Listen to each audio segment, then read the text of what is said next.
¡Siren, corre! Hermanito. ¡Corre! ¡No podés sostenerlo mucho tiempo!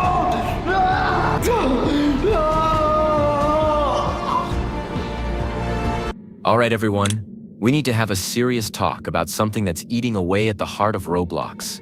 Something that's turning what should be a fun, creative playground into a casino disguised as a game. I'm talking about pay to win. I'm talking about the way Roblox developers exploit kids with the dirtiest monetization tricks in the book. Energy bars, loot boxes, fake limited time sales, VIP passes, overpriced game passes, and manipulative offers designed to squeeze Robux out of players who don't even realize they're being manipulated. This isn't just some minor annoyance. This is the core of how a lot of Roblox games are designed today, and the truth is ugly. Let's start with the basics. Imagine you're playing a game. You're having fun, grinding, making progress. Then suddenly, bam, you hit a wall. Your energy runs out. A pop-up appears, buy 100 energy for 199 Robux. That right there is one of the dirtiest tricks in gaming. And Roblox developers use it constantly. They hook you in with fun, easy progress at the start, then slam the brakes. They frustrate you on purpose, then offer you a way out for a price. And when your audience is mostly kids who hate waiting and hate losing, guess what happens? They beg their parents for Robux. They hit purchase. And just like that, the developer's trap works. But the scams don't stop there. Enter loot boxes, gotcha mechanics, randomized crates, call them what you want. They're all gambling with a fresh coat of Roblox paint. Developers sell you mystery eggs, legendary crates, exclusive capsules. You pay Robux, spin the wheel and hope for something rare. But the odds are rigged. They always are. The common items drop like candy. The rare ones, you could spend thousands of Robux and still never see them. And what makes this worse is that these games target kids who don't even understand odds. They don't know what a 0.1% drop rate means. They just know they want that shiny golden pet their favorite YouTuber showed off. And so they keep spinning, keep paying, keep chasing a jackpot that's deliberately designed to almost never happen. If that sounds familiar, it's because it's literally the same system casinos use. Slot machines for children. And Roblox not only allows it, but profits from it. Then we've got fake limited time sales. This one makes my blood boil. You load into a game and immediately see a pop-up. Special offer. Legendary sword, 50% off. Only available for 24 hours. And you panic. You think, oh no, if I don't buy it now, I'll never get it again. But here's the truth. That timer? Fake. That sale? Fake. Come back tomorrow and the same limited time offer will still be there. Developers use fake timers and fake scarcity to manipulate kids into impulse buying. It's psychological warfare. They exploit fear of missing out, FOMO, to trick players into spending Robux they wouldn't have otherwise spent. And it works. Because when you're young, you don't know that the timer is a lie. You believe what the game tells you. And by the time you realize you've been tricked, your Robux are gone. Another classic scam is pay to skip. Developers deliberately design their games to be frustrating, repetitive, or painfully slow. Then offer a skip button for Robux. Can't beat this boss? Buy a skip. Tired of grinding for coins? Buy a multiplier? Don't want to wait for your crops to grow? Pay to harvest instantly. And when you add all these little skips together, you're not playing the game anymore. You're paying your way through it. The whole design is built not to entertain you, but to frustrate you just enough that you'll pay.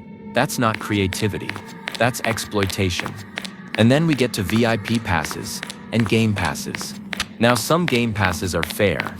Extra slots, small perks, harmless cosmetics. But too many games take it to the extreme. They lock the best gear, the best pets, the best abilities, behind massive Robux paywalls. They split the player base into two groups. The free players, stuck grinding for scraps, and the pay-to-win players who can dominate instantly just by opening their wallets. It's not fair. It's not balanced. It turns games into pay-to-dominate systems, where the richest players always win. And when kids see that, when they see other players flexing exclusive wings, super pets, and rare skins, they feel pressure to spend too. It's peer pressure, built right into the game design. And don't think developers don't know what they're doing. They know exactly what they're doing. They design bright, flashy UI pop-ups. They use big glowing buttons that say BY now. They flood your screen with offers the second you log in. They even place the purchase buttons where you're most likely to misclick. That's not an accident. That's manipulation.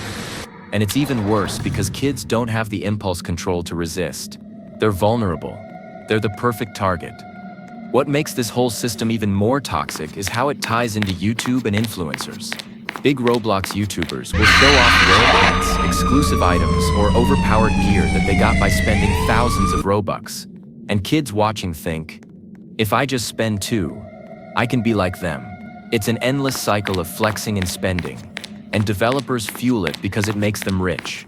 And let's not forget, Roblox takes a cut of every single transaction. They profit from this system. They profit from kids being manipulated into spending. Now some people will argue, well, players don't have to spend. It's optional.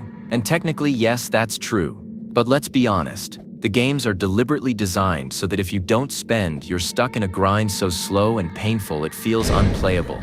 That's not a real choice. That's coercion. It's like a free sample of a cookie that's 90% crumbs. And if you want the full cookie, you have to pay. That's not generosity. That's bait. And it's not just the big, flashy games either. Smaller developers have caught on to the formula too. Even basic tycoons and obbies now throw in pay-to-win mechanics. Double cash, instant skips, invincibility for 10 minutes. It's everywhere. And because everyone's doing it, players start to think it's normal. They think that's just how Roblox works. But it doesn't have to be this way. The saddest part of all of this is what it does to the spirit of Roblox. This was supposed to be a platform for creativity, for imagination, for building worlds and experiences that people could enjoy together. But too many developers have abandoned that for one thing: profit. They don't care if the game is fun. They don't care if it's unique. They care about how many Robux they can milk from players before they leave. And when kids grow up in that environment, when their entire gaming experience is being manipulated by timers, loot boxes, and fake sales, what lesson are they learning? That fun is paywalled. That creativity is secondary to monetization. That everything has a price tag. And that's the real danger. Because once you train an entire generation of players to accept pay-to-win as normal, you kill the demand for originality. You kill the incentive for developers to take risks and create truly fun games. Why bother making something innovative when you can just slap together a grind loop, add some loot boxes, and rake in Robux from desperate kids? That's why originality is dying on Roblox. That's why so many games feel the same. Because the system rewards exploitation, not creativity. So what's the takeaway here? It's simple. Be aware. Recognize the tricks. If a game throws a fake timer in your face, don't fall for it. If it tries to bait you with loot boxes, remember the odds are stacked against you. If it blocks progress behind endless energy bars, understand that it's designed to frustrate you into paying. Don't reward developers who exploit kids with pay-to-win mechanics. Support the games that actually care about fun. Support the developers who put creativity before profit. Because those are the people keeping Roblox alive. At the end of the day, pay-to-win is the cancer of Roblox. It's not just unfair, it's manipulative, exploitative, and corrosive to the entire platform. And the only way it changes is if we stop feeding it. Stop buying into the lies. Stop rewarding the dirtiest monetization tricks. And start demanding better. Because Roblox should be about imagination, not exploitation. And until we draw that line, the cycle will never end.